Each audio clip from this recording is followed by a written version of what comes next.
tiene la palabra. Con vuestra venia, señor, para defender el escrito de acusación formulado por el Ministerio Fiscal y anunciar al Tribunal que efectivamente nuestra intervención se va a dividir en 4 bloques temáticos distintos pero complementarios. Y comenzaré el informe del Ministerio Público retomando las últimas palabras o una de las últimas ideas que expuse el 13 de febrero al comienzo de este juicio al responder a las defensas en la vista preliminar que establece el artículo 786 de la Ley de Enjuiciamiento Criminal. El objeto de este juicio, la razón por la que están siendo juzgados los acusados, nada tiene que ver con la criminalización de la disidencia política. No se persiguen ideas políticas, no se persiguen opiniones políticas, ni lo tiene que ver tampoco con la persecución o la represión de proyectos políticos no compatibles con los fundamentos del orden constitucional. Los acusados y todas sus terminales políticas y mediáticas son perfectamente conscientes de esto. La razón es ni más ni menos que haber intentado liquidar la Constitución española de 1978, el instrumento básico de nuestra convivencia, que ha convertido a España en una democracia moderna y consolidada. La razón es haber atacado gravemente el orden constitucional mediante procedimientos ilegales, vías de hecho, métodos coactivos y utilizando la violencia en aquellos momentos que ha sido necesaria. Todo ello al amparo de un supuesto derecho de autodeterminación que carece de normativa, de apoyo normativo nacional e internacional. Digo que carece de este apoyo porque ni la Constitución española lo reconoce, como tampoco lo reconoce, por cierto, la Ley de Transitoriedad Jurídica y Fundacional de la República, que ellos aprobaron en septiembre del año 2017, con respecto a aquellos territorios que pudieran estar en desacuerdo con llevar a cabo o imponer este proyecto político, ni tampoco tiene cobertura normativa internacional porque no hay ni una sola resolución de Naciones Unidas, ni la 1514, ni la 1541, ni la 2625, que ampare la autodeterminación de un territorio que tiene este nivel de autogobierno y que se enmarca dentro de un Estado democrático.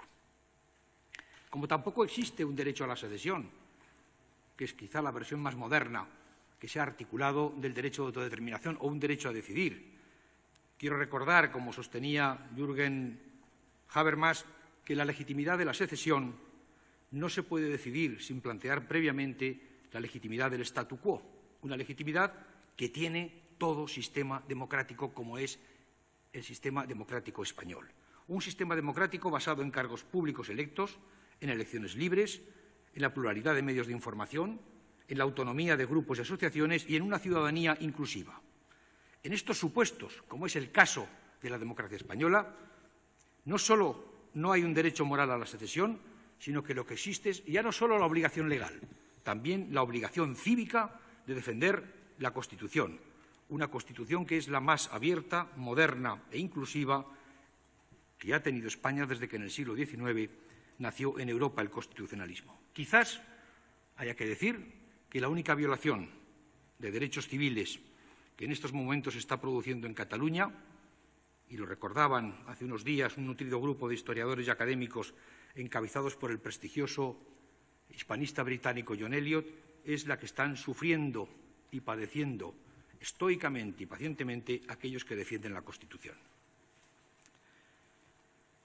El procesado Junqueras, que es un notable experto en la utilización de sofismas, argumentaba en ese monólogo inicial y no contradictorio con el que nos regaló el día 14 de febrero, que el Estado nunca tuvo la intención de dialogar y acuñaba para ello el concepto o el síndrome de la silla vacía, para responsabilizar al Estado de la falta de diálogo, de la falta de solución al conflicto y justificar así todo lo que venía produciéndose. Lo diré de otra manera. O sea, quien rompe y quiebra gravemente la legalidad democrática, quien se coloca al margen de la ley, quien se niega en redondo a dialogar en el marco de las instituciones y dentro de los cauces democráticos, responsabiliza a quienes acatan, cumplen y respetan las reglas democráticas de no solucionar esta cuestión, precisamente por sujetarse y por respetar la Constitución y las leyes democráticamente aprobadas. Yo creo que esto puede ser calificado, merece muchas calificaciones, pero quizá yo diría que es un ejercicio de cinismo sin precedentes. La democracia española, y ellos lo saben, no es una democracia militante, como ha reconocido la doctrina del Tribunal Constitucional en numerosas sentencias, entre ellas la sentencia 42/2014 y la sentencia 259 del 2015. A diferencia de otros países, en España, en la democracia española, no se criminaliza a quienes defienden proyectos políticos contrarios a los principios básicos de nuestra legalidad constitucional. Es una democracia que permite debatir y plantear proyectos de reforma constitucional hasta sus principios orgánicos más elementales, sea la soberanía nacional, sea la integridad territorial o sea la unidad de la nación. Pero lo que no es admisible, y esto lo recuerda esa doctrina constitucional, lo que no es admisible es que se defiendan a través de actividades que vulneren los principios democráticos, que vulneren los derechos fundamentales o el resto de los mandatos constitucionales. Uno de los principales axiomas del independentismo es el que identifica el principio democrático con la idea de que la soberanía popular está por encima de la ley. Una interpretación que entra muy en la lógica de los nacionalismos populistas tan excluyentes como insolidarios que hoy nos invaden.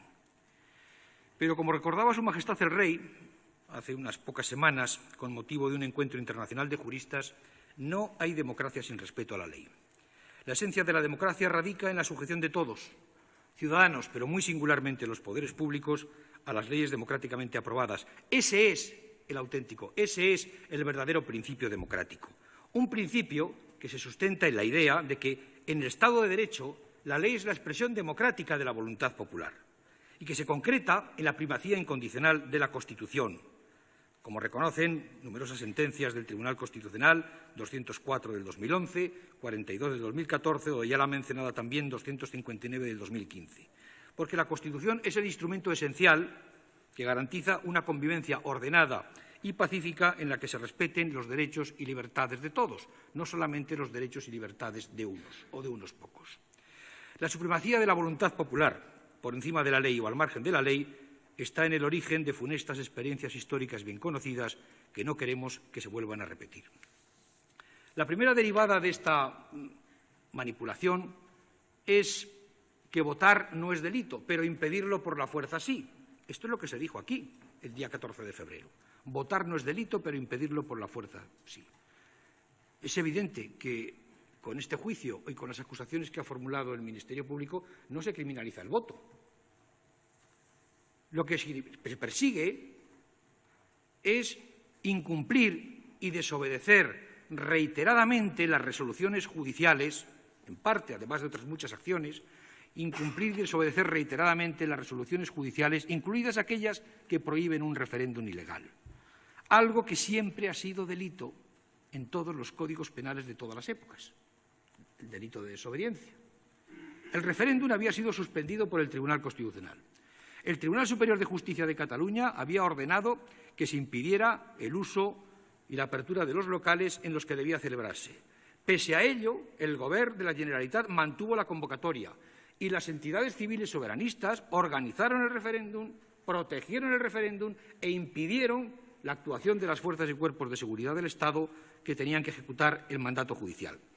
Vamos a ver, celebrar un referéndum contraviniendo los mandatos judiciales y particularmente las resoluciones del Tribunal Constitucional ha sido, es y será delito, aunque haya sido despenalizada la convocatoria de consultas ilegales porque encarece de competencias para ello, que es otra figura delictiva completamente distinta que se incluyó en el artículo 506 bis del Código Penal, que fue despenalizada por la Ley Orgánica 2 del 2005.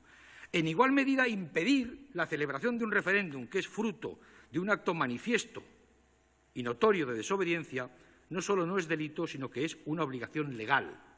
Como legítimo es, igualmente, usar la fuerza necesaria para garantizar el cumplimiento de un mandato judicial, cuando no existen otros medios para asegurar su ejecución. La convivencia se preserva fundamentalmente respetando las leyes y los mandatos judiciales y no incumpliéndolos palmariamente. Y quiero también formular una tercera reflexión, que yo creo que vuelve a ser absolutamente necesaria e imprescindible, porque algunos de los procesados han sostenido de una forma vehemente que la justicia ha retorcido la ley para criminalizar actividades estrictamente políticas. Esto no es cierto. Como recordaba la sentencia del Tribunal Supremo de 23 de enero de 2019, que cuando se pretende ejercer, dictada a propósito de un caso que tiene conexión con este asunto, que cuando se pretende ejercer los derechos políticos al margen de las leyes, no solamente no hay lesión de estos derechos, sino que resultan vulnerados los derechos del resto de los ciudadanos. Y en el mismo sentido se pronunciaba la sentencia de esta misma sala de 18 de febrero del 2015, dictada con ocasión de los hechos acaecidos en el mes de junio del 2011, el llamado asalto al Parlament de Cataluña. Decía esa sentencia, el ejercicio de derechos como la libertad de expresión y el derecho de reunión no pueden operar como elementos neutralizantes de otros derechos y principios básicos para la vigencia del sistema constitucional, como era el derecho de participación política. Pues bien, tampoco el ejercicio de estos derechos, incluido el derecho de participación política, nos puede conducir a exonerar a quienes los ejercen, extralimitándose en los mismos, de cualquier responsabilidad que hayan contraído ante la flagrante violación de las leyes penales. Es decir, el ejercicio de los derechos políticos no puede operar como una causa de justificación prevista en el artículo 20, apartado 7 del Código Penal, cuando se llevan actos que vulneran gravemente las normas básicas de nuestra convivencia. No hay presos políticos, no son presos políticos. Un preso político, como señala la resolución de 3 de octubre del 2012 de la Asamblea Parlamentaria del Consejo de Europa, en esencia o en resumen, un preso político es aquel que se mantiene encarcelado o detenido no por haber cometido un delito tipificado como tal, sino porque sus ideas o sus opiniones supongan un desafío o una amenaza para el sistema político establecido. Pues bien, no hay delitos políticos, no hay presos políticos, perdón, en este caso, como tampoco hay detenciones arbitrarias, a pesar de que lo diga ese informe del Grupo de Trabajo que depende del Consejo Europeo de Derechos Humanos, que ha admitido todas las alegaciones de la parte o de la fuente, que no sabemos quién es, y ha desechado por completo las alegaciones formuladas por el Gobierno frente a la investigación que estaban llevando a cabo. Quizás el resultado de ese informe y quizás la opinión podría cambiar si se hubiera tenido en cuenta que no se perseguían sus ideas, que no se perseguían sus opiniones, sino que se les ha imputado, se les ha investigado y el objeto de este juicio es haber cometido hechos delictivos consistentes en quebrantar las leyes democráticas básicas de nuestra convivencia, romper el orden constitucional, desobedecer reiteradamente al Tribunal Constitucional, enfrentar a miles de ciudadanos contra los servidores del orden público cuando están actuando legítimamente y cumpliendo un mandato judicial, obstaculizar gravemente las actuaciones judiciales o destinar los fondos públicos para financiar actividades ilícitas.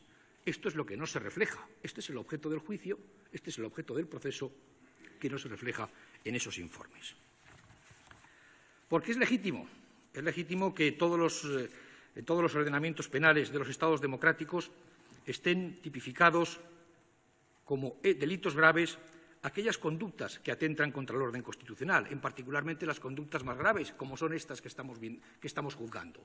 Bien se denomine rebelión, bien sean llamadas alta traición, como en Alemania, o cualquiera que sea la nomenclatura que se utilice a este respecto. Uno de los instrumentos imprescindibles para proteger el orden y la seguridad en una democracia, para proteger la integridad territorial, para proteger los derechos y libertades de todos, es evidentemente la tipificación penal de aquellas conductas que atentan gravemente contra el orden constitucional. Y yo, en este sentido, no me resisto a mencionar la reciente sentencia del Tribunal Europeo de Derechos Humanos, dictada a finales de mayo de este mismo año, del 2019, que es una sentencia que tiene una estrecha relación con uno de los actos que se mencionan en el escrito de acusación del Ministerio Fiscal. Es el acuerdo de la Mesa del Parlamento de 4 de octubre del 2019, por el que se convoca un pleno para presentar los resultados del referéndum y para la comparecencia del entonces presidente de la Generalitat, hoy procesado rebelde, el señor Puigdemont, Ese acuerdo fue suspendido por el Tribunal Constitucional por auto de 5 de octubre. Ese acuerdo ha sido objeto de una demanda o de un recurso ante el Tribunal Europeo de Derechos Humanos, demanda formulada por la acusada Forcadell y por otras 75 personas más. Y el Tribunal Europeo de Derechos Humanos ha sido tajante en su decisión. En lo que atañe a los artículos 10 y 11, a la posible vulneración de los derechos a la libertad de expresión y a la libertad de reunión, dice que el Tribunal considera que la suspensión del Pleno, por parte del Tribunal Constitucional, perseguía, entre otros objetivos legítimos, la seguridad pública, la defensa del orden y la protección de los derechos y libertades de los demás. El Tribunal recuerda, de acuerdo con el Tribunal Constitucional, que un partido político puede hacer campaña a favor de un cambio en la legislación o en las estructuras jurídicas o constitucionales del Estado, siempre que utilice medios legales y democráticos y proponga un cambio compatible con los principios democráticos fundamentales. Concluye que puede considerarse que la injerencia en el derecho de los demandantes a la libertad de reunión satisface una necesidad social imperiosa y que, por lo tanto, dicha injerencia es necesaria en una sociedad democrática. Yo creo que se puede decir más alto, pero no se puede decir más claro. Coloca el argumento fundamental del Tribunal Europeo es que utilizaron leyes que habían sido suspendidas por el Tribunal Constitucional, que luego fueron declaradas ilegales por inconstitucionales, y además que han desobedecido reiteradamente las decisiones del Tribunal Constitucional, como así ha sido. Porque la realidad es que los acusados, la mayor parte de ellos, salvo aquellos que no tenían funciones públicas, como es el caso de los acusados Jordi Sánchez y Jordi Cuixart, todos, una como presidenta del Parlamento, el resto como miembros del Gobierno, no han cumplido, han desobedecido todas y cada una de las decisiones, autos y sentencias dictadas por el Tribunal Constitucional a partir de la famosa resolución primera de la 11ª legislatura en la que se pone en marcha este proyecto. En unos casos tenían 8 advertencias, en el caso de la señora Forcadell 7 advertencias, en el caso de los recién llegados en el mes de julio 5 advertencias. 5 advertencias formuladas por el Tribunal Constitucional que se les ordenaba que se abstuvieran de llevar a cabo iniciativas de esta naturaleza y de paralizar cualquier iniciativa en este sentido. En este juicio se han practicado un buen número de pruebas. Las declaraciones de 12 procesados, 422 declaraciones testificales, 16 peritos han depuesto sobre diferentes materias aquí en el acto del juicio. Yo creo que nadie puede cuestionar que es un juicio con todas las garantías que cumple con los cánones de la doctrina del Tribunal Constitucional y con los estándares que exige el Tribunal Europeo de Derechos Humanos, particularmente en lo que atañe al artículo 6, donde se reconoce el derecho a un juicio, a un proceso equitativo. Y esas pruebas confirman uno por uno los hechos que incluye el Ministerio Fiscal en su escrito de acusación. Pero si tomamos en cuenta exclusivamente las declaraciones de los acusados en la vista oral, uno tiene la sensación, o puede parecer, que el proceso, que el desarrollo de este plan, que utilizando la violencia en los momentos necesarios, la movilización popular, la colaboración de los Mossos en la realización del referéndum, perseguía declarar la independencia y que además derogó la Constitución, incluso a primeros de octubre del año 2017, que este plan parece en realidad ha sido simplemente una ficción o quizás un mal sueño, porque lo cierto es que nadie, ninguno de los procesados, ha querido asumir responsabilidades en relación con los hechos acaecidos. Nadie quiso desobedecer al Tribunal Constitucional, pero lo cierto es que no cumplieron ni uno solo de los 10 autos y sentencias dictadas, ni con las advertencias que se formularon, ninguno de los 10 autos y sentencias dictados tras la resolución primera de la 11ª legislatura. Nadie quiso derogar la Constitución, eso es lo que han manifestado aquí, pero aprobaron una ley de transitoriedad jurídica, la Ley 20/2017, que en su disposición final tercera derogaba la Constitución en cuanto se produjera el resultado favorable del referéndum y una vez publicada esta en el Diario Oficial de la Generalitat de Cataluña, que había sido publicada ya. El referéndum no era tal. El referéndum para ellos era una simple consulta que carecía de efectos jurídicos. Entonces, ¿para qué el artículo 4 de la ley del referéndum, que establecía de forma imperativa que era vinculante y que si el resultado era positivo, esto obligaba en todo caso a declarar la independencia de Cataluña? La declaración de independencia fue simbólica, dicen ellos, no tuvo ningún efecto jurídico porque nunca fue publicada. fin, como si a lo largo de la historia la eficacia de una declaración de independencia se hubiera hecho depender de la publicación en un boletín oficial. Las declaraciones de independencia siempre han sido declaraciones políticas que se han proclamado generalmente mediante la lectura de un manifiesto en diferentes lugares. En este caso, en sede parlamentaria, en el Parlamento de Cataluña, que es donde se pronunció, ante la presencia de cientos y cientos de cargos electos que estaban enfervorizados, alborozados por el momento histórico que estaban viviendo. Jamás, en su opinión, hubo actos de violencia, actos de agresión, de intimidación, de amenaza o de acoso, de manera que los daños causados, las lesiones producidas, la resistencia activa a que la fuerza pública pudiera cerrar los centros, los cortes de carreteras, los incidentes que se produjeron a lo largo de ese mes que puede calificarse de insurreccional, no eran más que una legítima expresión, según ellos, del derecho a manifestarse y a reunirse de manera cívica y pacífica. Bien, yo recuerdo todavía la pericial de los expertos de la no violencia cuando convirtieron las patadas, las agresiones, los golpes, los empujones, los choques, los enfrentamientos, lo convirtieron en algo que me llamó la atención, que eran actos convencionales propios del ejercicio de los derechos de manifestación y de reunión, o como mucho unas simples faltas de disciplina en el marco de una estrategia de no violencia o de desobediencia civil. Yo creo que esto es un poco pervertir absolutamente el lenguaje.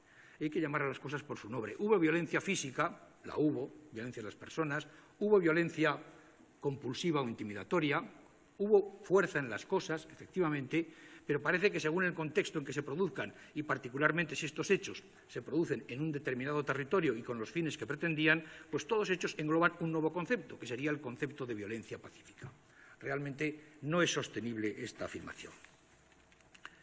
Lo que sucedió en Cataluña entre marzo del 2015 y octubre del 2017, particularmente desde el momento en que se aprueba esa resolución primera de la 11ª legislatura, que pone en marcha ya de una forma efectiva todo este proceso, y sobre todo en los meses de septiembre y octubre del 2017, es lo que en la terminología de Kelsen, ese ilustre jurista austríaco que tuvo que huir en los años 30 a Estados Unidos ante el auge del nazismo, se llama golpe de Estado. Fue un golpe de Estado que, a juicio de Kelsen, es ni más ni menos que la sustitución de un orden jurídico por otro por medios ilegales. Y esto es lo que pretendían los acusados: derogar uno de los objetivos que se incluyen en el apartado primero del artículo 472 del Código Penal: derogar, suspender o modificar total o parcialmente la Constitución y declarar la independencia de una parte del territorio nacional, que es el objetivo que se menciona en el apartado quinto. Eso es el proceso, y a eso se refiere, y yo recomiendo la lectura del auto dictado por esta misma sala, la Sala de Recursos, a propósito en un recurso contra la denegación de la libertad del acusado Jordi Sánchez, el auto de 17 de abril del año 2018, particularmente su fundamento jurídico cuarto, que no tiene desperdicio a la hora de analizar cuáles son las condiciones, las circunstancias que se han producido para encajarlas y calificarlas como un delito de rebelión del artículo 472 del Código Penal. Es ni más ni menos que un pronunciamiento civil del poder constituido de una comunidad autónoma que se alzaba contra el Estado, rompiendo el orden constitucional que daba legitimidad a su ejercicio, con el apoyo de la movilización popular y con el auxilio o colaboración de los Mossos d'Esquadra en un momento determinado, como el momento clave y trascendental, el del referéndum del 1 de octubre, que era presupuesto imprescindible para conseguir sus objetivos. Las asociaciones de fiscales, el mismo día 10 de octubre, emitieron un comunicado. Emitieron un comunicado en el que reflejaban lo siguiente: con la declaración unilateral de independencia efectuada por el presidente de la Generalitat en el Parlamento de Cataluña, se ha consumado tristemente el golpe al Estado de Derecho y al régimen de libertades de todos los ciudadanos, fracturando el orden constitucional básico para una pacífica convivencia. Todos los fiscales de España, es evidentemente una declaración asociativa, nadie lo discute, estábamos completamente de acuerdo en que cómo había que calificar lo que se había producido. Pero además, yo creo que hay que recordar que se produjo una situación de grave riesgo para el orden constitucional, con los hechos que se produjeron en Cataluña en los meses de septiembre y octubre del 2017, particularmente a partir de la aprobación de las leyes de desconexión. Se produjo un grave riesgo de ruptura para el orden constitucional, porque además se declaró la independencia y la proclamación de la República Catalana, se derogó la Constitución. Y esto el Estado tuvo que revertirlo utilizando una vía excepcional, un mecanismo excepcional de defensa de la democracia, como fue el artículo 155 de la Constitución. La violencia generada, la violencia que se produjo durante todo ese periodo, fue utilizada como instrumento para favorecer la declaración de independencia y el reconocimiento como un Estado independiente, mediante la presentación de España, y esto es lo que ocurrió de verdad, como un Estado represor, franquista, antidemocrático, en el plano internacional. Este fue el planteamiento. Imagínense ustedes qué hubiera sucedido si alguno de los Estados hubiera llevado a cabo ese reconocimiento, si ese reconocimiento se llega a producir. Yo quiero destacar aquí dos ideas en relación con la situación de riesgo para el orden constitucional, muy breves. La primera, se movilizaron 6.000 policías en el mes de septiembre para reforzar la seguridad en Cataluña, para cumplir con las órdenes judiciales de impedir la celebración del referéndum, y esto no es normal, desde luego que no lo es. El rey tuvo que pronunciar el día 3 de octubre, un discurso institucional de enorme calado, un discurso institucional recordando la vigencia de la Constitución y recordando también las obligaciones de todos los poderes del Estado, recordando sus obligaciones constitucionales. Tampoco esto es muy normal. Y, por último, hubo que utilizar, como les decía, un mecanismo excepcional de defensa, el artículo 155, que no se utiliza para un simple acto o delito contra el orden público. Esto se emplea, estas circunstancias excepcionales demuestran que lo que había y lo que era, en definitiva, todos estos actos que cometieron, era un ataque contra el orden constitucional, no un ataque contra el orden público. Por eso no puede ser una sedición. La sedición es un acto contra el orden público, es un crimen contra el orden público. Lo explica perfectamente el auto de 17 de abril del año 2018 en el Fundamento Jurídico cuarto, en el párrafo final. Esto es un ataque contra el orden constitucional y, por lo tanto, hay que tomar nota a los efectos de la calificación jurídica de los hechos y de la respuesta punitiva que debe dárseles. Y la segunda idea, o la segunda reflexión, es que el carácter violento del alzamiento no implica que sea necesaria ni la violencia grave ni la violencia armada. No hacen falta armas ni militares. Y mucho menos que vaya precedido de la declaración del estado de sitio, regulado en la Ley Orgánica 481. Porque en la misma artículo 32, apartado primero de esa ley, que prevé la declaración de estado de sitio, que además lleva una restricción generalizada de derechos para todos los ciudadanos del territorio, para todos, incluidos aquellos que defienden y respetan la Constitución, dice que se declarará el estado de sitio cuando se produzca o amenace producirse una insurrección o acto de fuerza contra la soberanía o independencia de España si no se puede resolver por otros medios. Es decir, la declaración de estado de sitio está para situaciones especialmente graves, para supuestos en que haya violencia grave generalizada y en el que haya armas, no para otros pronunciamientos civiles, como es este caso, que también la rebelión, ya hemos dicho que no necesita ni violencia grave ni violencia armada. La prueba de ese concierto delictivo o de ese plan concertado y convergente entre Parlament, Govern y asociaciones civiles es fundamentalmente el que todos los hechos que se han cometido, como si fuera la crónica de una rebelión anunciada, como si fuera la crónica de un alzamiento anunciado, los han conocido todos los españoles. A través de los medios de comunicación, a través de las televisiones, hemos visto perfectamente qué es lo que ha pasado cuando se aprobaron las leyes de desconexión, cuando se convocó la consulta, cuando se convocó el referéndum, cómo se celebró el referéndum, los llamamientos a la movilización popular para ir a votar el referéndum, la reacción por parte del Estado de utilizar las fuerzas y cuerpos de seguridad para cumplir los mandatos judiciales, los incidentes que se produjeron a lo largo de esas semanas fueron todos televisados y retransmitidos. Son hechos públicos y notorios que quizá no sea necesario probar con diferentes elementos de prueba. Pero efectivamente hay diferentes elementos probatorios que confirman ese concierto para delinquir, ese concierto criminal. Aparte, como digo, de esos hechos públicos y notorios que todos conocemos, que han sido retransmitidos y televisados hasta la saciedad.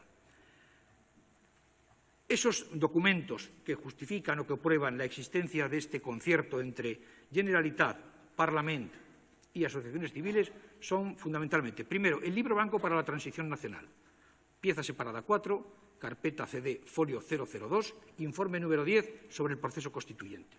Segundo, la hoja de ruta. No cito el contenido porque creo que el Tribunal debe examinar estos documentos al amparo del 726 de la Ley de Enjuiciamiento Criminal. Segundo, la hoja de ruta que firman las formaciones políticas Convergencia, Esquerra Republicana, con las asociaciones civiles, Asamblea Nacional Catalana, Òmnium Cultural y Asamblea de Municipios por la Independencia, el 30 de marzo del 2015.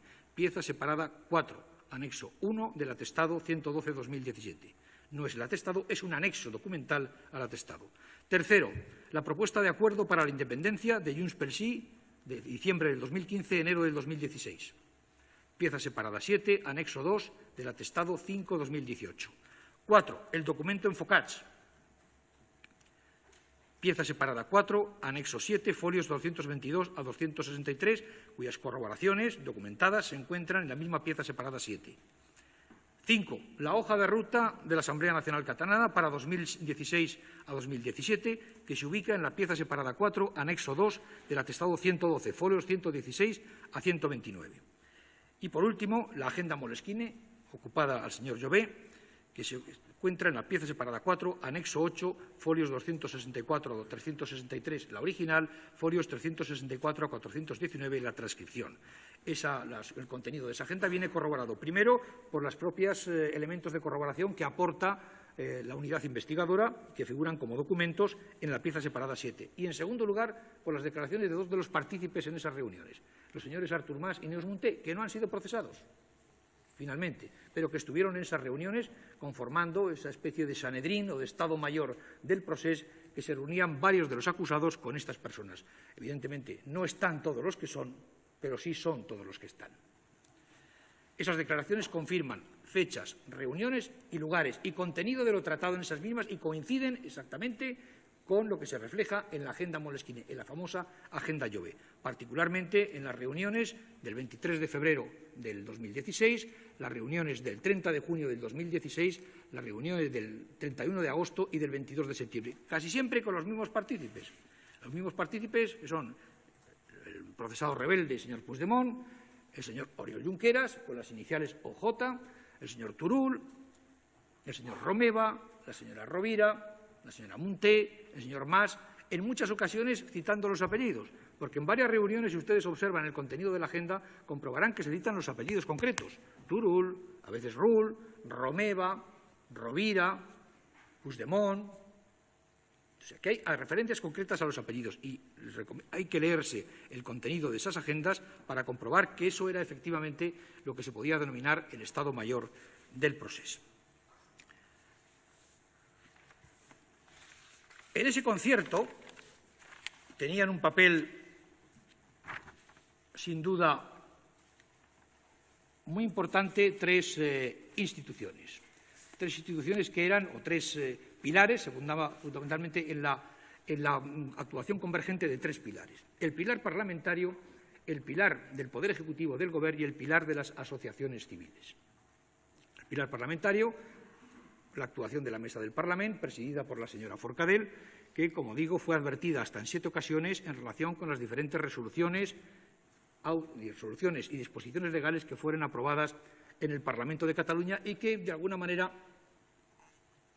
crearon la cobertura legal necesaria o la cobertura jurídica necesaria para dar validez, para que el proceso pudiera transitar hasta su objetivo final. En segundo lugar, el pilar ejecutivo.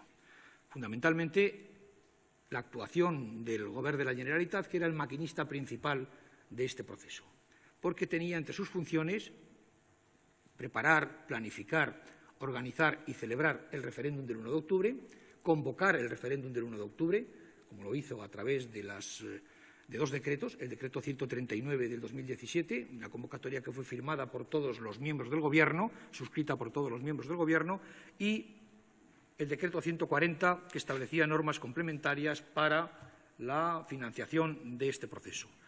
El Gobierno tenía la misión de crear las estructuras de Estado, entre ellos reconvertir a los Mossos en estructura de Estado para el control territorial, para el control de todo el territorio.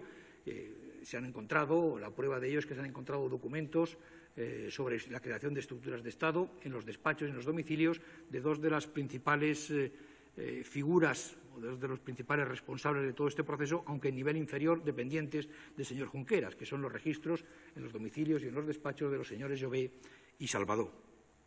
Además, tenía encomendada toda la estrategia exterior a través del Diplocat para garantizar el reconocimiento internacional y, por supuesto, pues, la financiación o procurar hacer frente a los gastos necesarios en diferentes campañas para el anuncio, la publicidad del referéndum y para todo lo relacionado con el material electoral. Y, por último, el tercer pilar era, naturalmente, las asociaciones civiles, porque la movilización popular, en todos los documentos que acabo de mencionar, es una de las armas imprescindibles para empujar el desarrollo de todo este proceso. La movilización popular, concentrada fundamentalmente en la actuación de la Asamblea Nacional Catalana y de Òmnium Cultural, cuyos líderes, los señores Sánchez y Cuixart, han tenido una participación importante en esos dos momentos, tanto en el 20 de septiembre como en relación con el 1 de octubre. Han sido los dinamizadores, en cierto modo, de toda la movilización popular para que se pudiera votar, para la concentración del 20 de septiembre, para que se pudiera votar y para impedir, sobre todo, proteger la votación e impedir la actuación de las fuerzas y cuerpos de seguridad del Estado. En el análisis de los documentos hay una cuestión que es importante, y es que los primeros 4 documentos que he mencionado sitúan el referéndum efectivamente al final de todo el proceso. Sin embargo, se produce un cambio en la hoja de ruta, un cambio que además se confirma a través de las anotaciones que figuran en la agenda Llobé. Un cambio que consiste en adelantar el referéndum al momento en que finalmente se produjo, es decir, inmediatamente después de las leyes de desconexión. Y en este cambio tiene una importancia vital, yo creo que esa lectura es obligada de ese documento, la hoja de ruta de la Asamblea Nacional Catalana, que figura a los folios en el anexo que he mencionado, a los folios 117 y 118, en que se aprueba en Badalona, por el Secretariado de la Asamblea Nacional Catalana, un cambio en la hoja de ruta para adelantar el referéndum y que tanto la aprobación de las leyes de desconexión como el referéndum sean, se dice textualmente, en septiembre del 2017. Esto es lo que ocurrió finalmente y esto demuestra la importancia del papel de la Asamblea Nacional Catalana junto con la actuación de sus líderes en toda la hoja de ruta que finalmente, tal como se ha cumplimentado.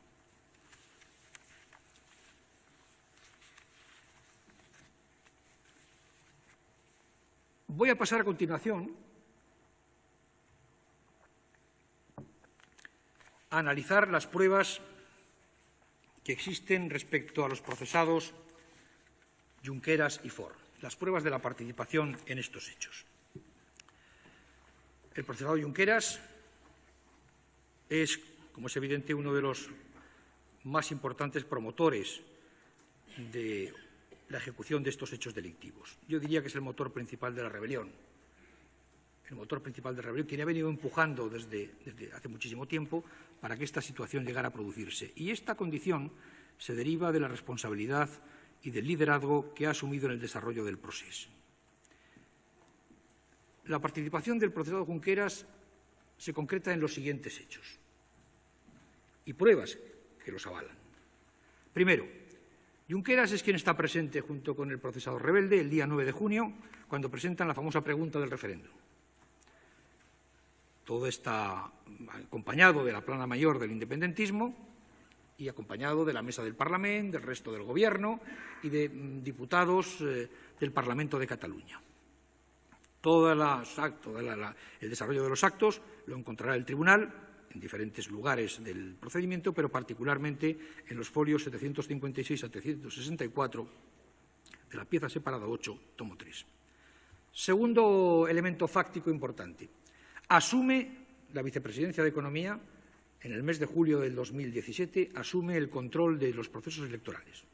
O sea, la competencia pasa del Departamento de Gobernación, vía boletín oficial, en concreto 2 decretos, el 108 y el 110 del 2017, publicados en el Diario Oficial de la Generalitat de Cataluña, de los días 18 y 20 de julio, pasa a depender de Vicepresidencia.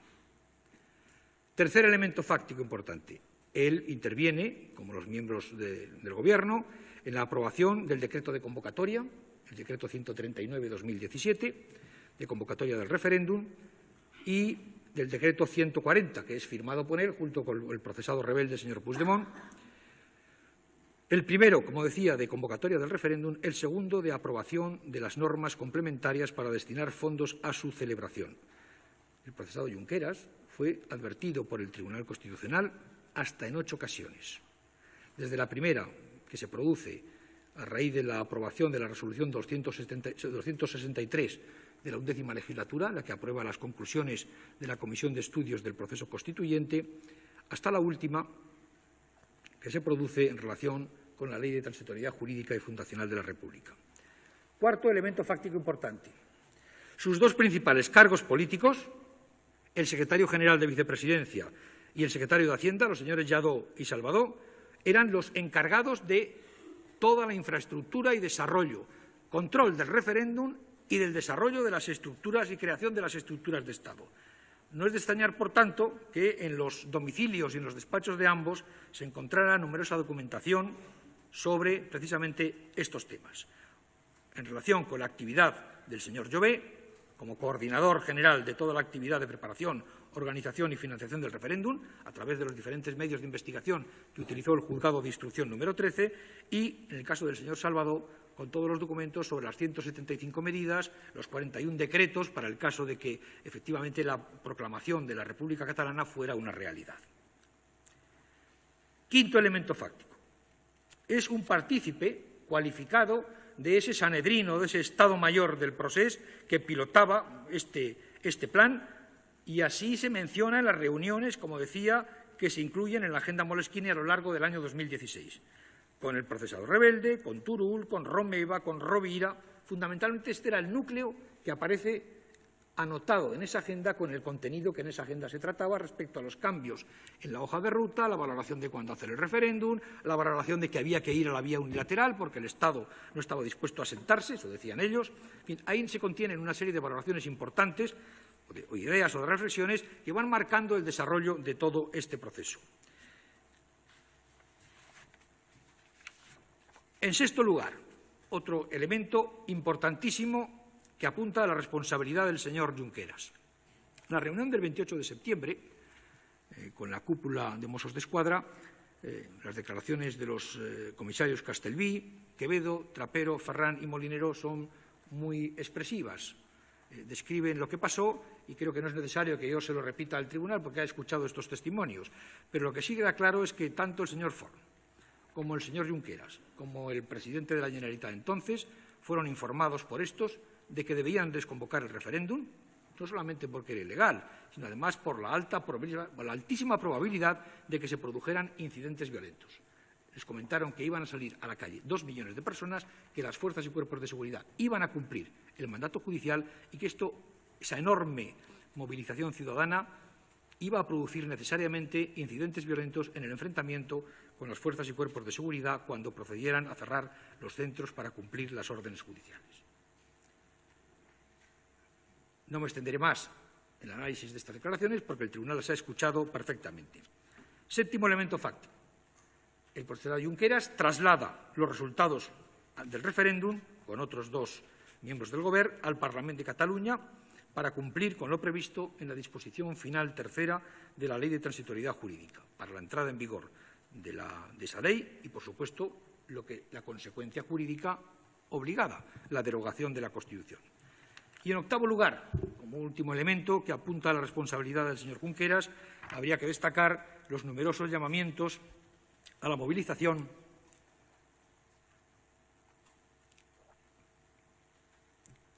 de cientos de miles de ciudadanos que fueron a votar el 1 de octubre.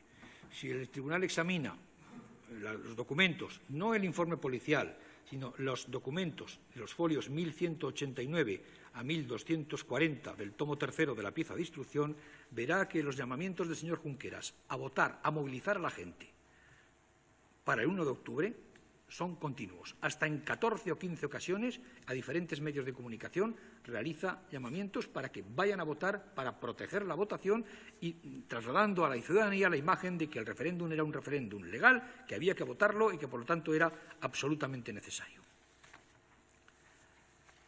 Voy a pasar a continuación a las pruebas, al análisis de las pruebas que afectan al procesado señor Ford. Responsable de la Consejería de Interior, desde el mes de julio del año 2017, lo que no fue obstáculo para que en 3 meses recibiera 5 avisos del Tribunal Constitucional, 5 en relación con el Decreto 139, el Decreto 140, la Resolución sobre la Sindicatura Electoral, la Ley del Referéndum y la Ley de Transitoriedad Jurídica. 5 normas que fueron suspendidas por el Tribunal Constitucional. Y si no se le notificó personalmente es porque seguramente eludió esta notificación, pero él conocía perfectamente que estas resoluciones del Tribunal Constitucional se habían dictado y que avanzar en el desarrollo, en su desarrollo, hasta culminar con la celebración del referéndum, era un delito, era una actitud delictiva desde el principio hasta el final. Hay varias pruebas que demuestran la participación o la intervención del señor Ford en estos hechos. Primero, las entrevistas emitidas a los medios de comunicación. Entrevistas que están documentadas en la causa o bien en los correos electrónicos a los que haré referencia a continuación. Entrevistas en las que dice lo siguiente: 19 de julio del 2017, tras la reunión de la cúpula de Mossos d'Esquadra. Los Mossos garantizarán que los ciudadanos puedan votar con normalidad. Vean el correo número 3 de la carpeta que corresponde al señor Ford. 23 de julio, entrevista en El Punt. No solo no impediremos el 1 de octubre, sino que facilitaremos su celebración. Correo número 4. El 1 de octubre no es una movilización, es un referéndum en el que Cataluña decide si es independiente o no, con consecuencias jurídicas importantes. 1 de agosto, entrevista en el diario Ara, correo número 7. Los Mossos d'Esquadra garantizarán que el 1 de octubre se pueda votar con libertad y seguridad. 29 de agosto, El Confidencial, correo número 10. Ford avisa, o la Guardia Civil y Policía se reconvierten a Mossos o tendrán que dejar Cataluña. 27 de septiembre, entrevista a RAC 1, parte de la cual fue exhibida aquí en la sala. Correo número 50, que es donde viene el contenido textual de la entrevista. Habrá referéndum el 1 de octubre. Permitiremos que la gente vaya a votar. Pondremos urnas. Nosotros hemos hecho un plan para garantizar que los ciudadanos puedan votar. Nosotros hemos hecho un plan para garantizar que los ciudadanos puedan votar. Esto dice el 27 de septiembre. ¿Qué plan han hecho? ¿El plan de los Mossos? Es evidente, porque el señor Ford, si uno analiza los correos electrónicos suyos, es informado siempre, siempre por el señor Trapero de todos los incidentes relacionados con este problema. Fue informado de las instrucciones del fiscal superior, de las diligencias policiales que los Mossos enviaban al fiscal superior. Fue informado de todas las instrucciones dictadas por el fiscal superior. Fue informado de las valoraciones de riesgos de los diferentes escenarios que hacía la Comisaría General de Información. En todos esos hay 15 correos electrónicos que le envía el señor Trapero entre el 12 de septiembre y el 30 de septiembre, donde se le informa absolutamente de todo, incluso de cómo neutralizar la instrucción del fiscal superior, incluso de la posibilidad de desobedecer las órdenes dictadas por el fiscal superior.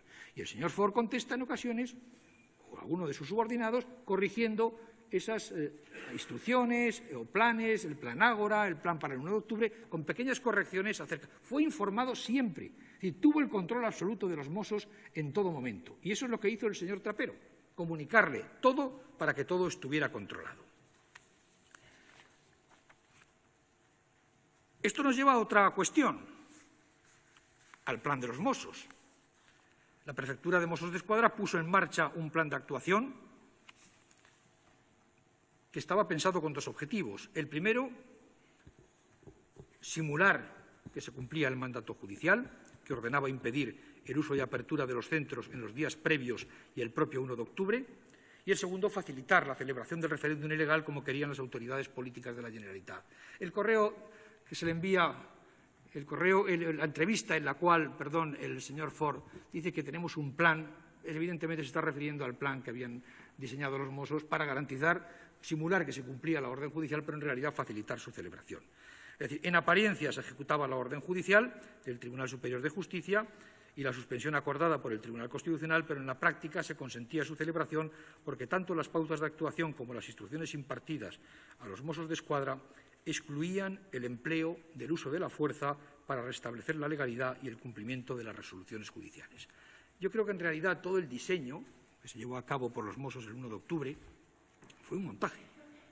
Fue un montaje en el que la trampa estaba, por ejemplo, en sustituir la parte dispositiva del auto de 27 de septiembre por 6 palabras de la tercera línea del párrafo tercero del fundamento jurídico segundo de ese mismo auto, que decía, sin afectar la normal convivencia ciudadana.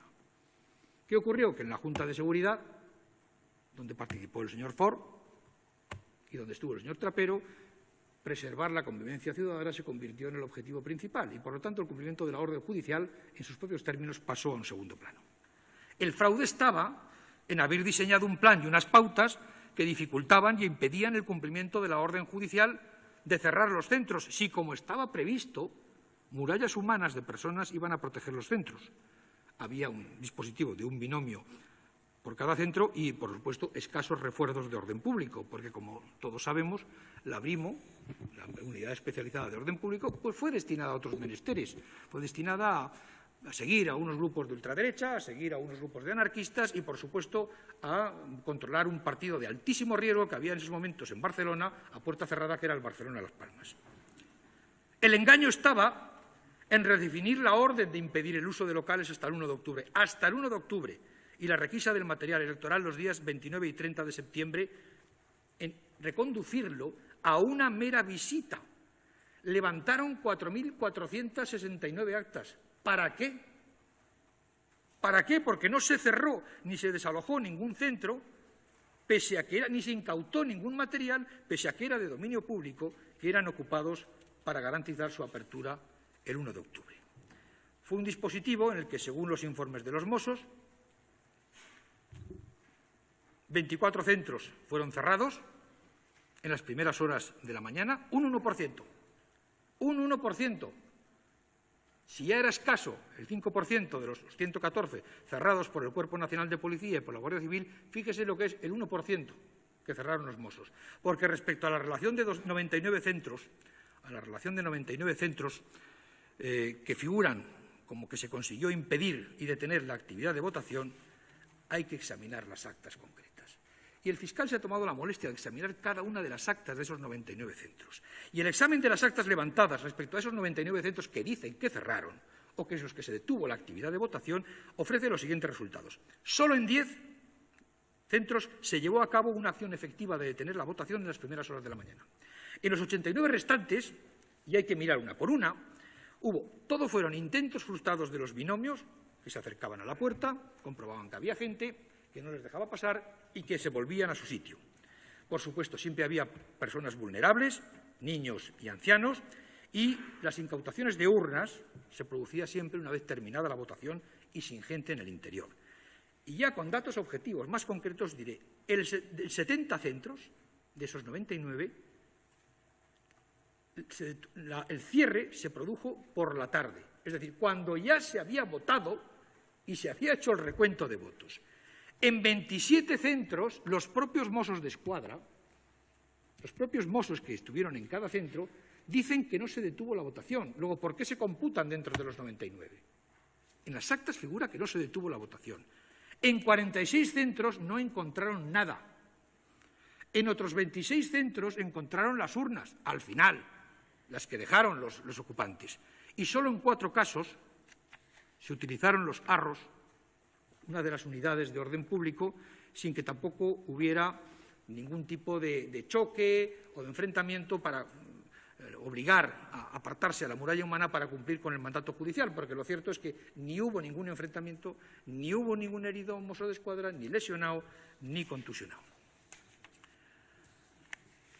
En relación con la intervención del señor Ford respecto al día 20 de septiembre, efectivamente, es probable que el señor Ford, en esos momentos, que estaba muy ocupado con el 1 de octubre y en el diseño del plan para garantizar que se iba a celebrar el referéndum, no tuviera una intervención directa en relación con la actuación de los Mossos el 20 de septiembre.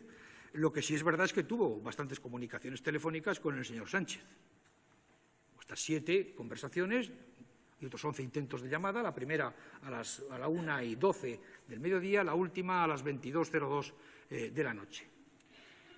Y probablemente algunas de las llamadas fueran para intentar que el inspector jefe de la Brimo, pues se apartara con sus unidades antidisturbios del lugar, como le había exigido el señor Sánchez.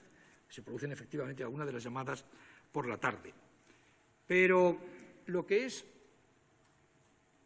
realmente increíble es que el señor Sánchez y el señor Cuixart fueran los dueños y señores del orden público en Barcelona.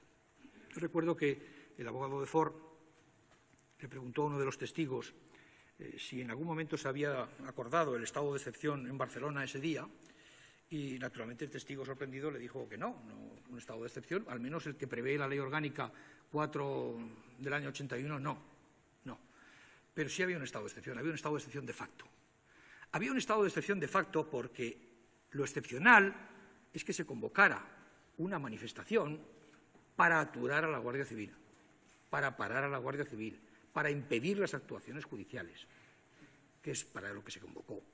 Lo anormal, lo excepcional, es que se concentraran más de 40.000 personas que provocaron una situación de tensión evidente, de agresiones incluso a mozos de escuadra que no estaban uniformados, a los que confundieron con guardias civiles, y lo anormal y excepcional es que 2 señores se convirtieran en los dueños del orden público en ese momento en Barcelona, de los que dependían los mozos y el resto. Ellos manejaban a los concentrados y manejaban también, eran quienes impartían órdenes a los mozos de escuadra, como ha quedado demostrado. Y además condicionaron la actuación de la Guardia Civil. Ellos son los que negociaban si entraban o no los detenidos, de qué forma entraban.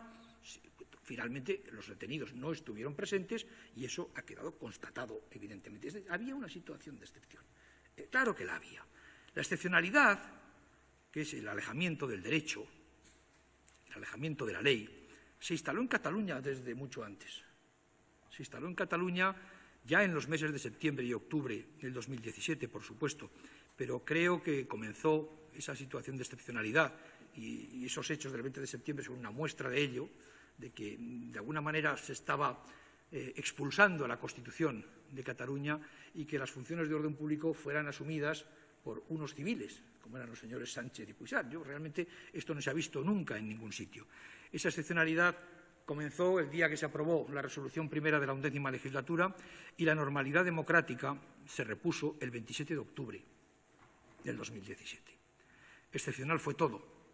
Excepcional fue la aprobación de las leyes de desconexión que laminaban la soberanía nacional y la integridad territorial. Excepcional fue la convocatoria y el mantenimiento de un referéndum suspendido por el Tribunal Constitucional. Excepcional fue la celebración de un referéndum ilegal al amparo de una legalidad suspendida y desoyendo el mandato claro y diáfano del Tribunal Superior de Justicia.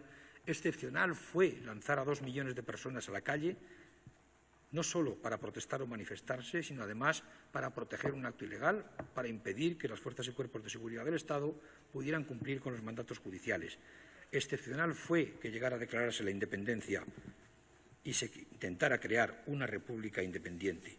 Lo que no podemos aceptar bajo ningún concepto es que quienes se sitúan fuera de la legalidad democrática tilden de antidemocrático el empleo de aquellos instrumentos jurídicos que la legalidad contempla para restaurar el grave ataque al orden constitucional que se había producido, como si lo antidemocrático fuera defender la Constitución y la democracia, como si lo antidemocrático fuera respetar y aplicar las leyes. Yo no les pido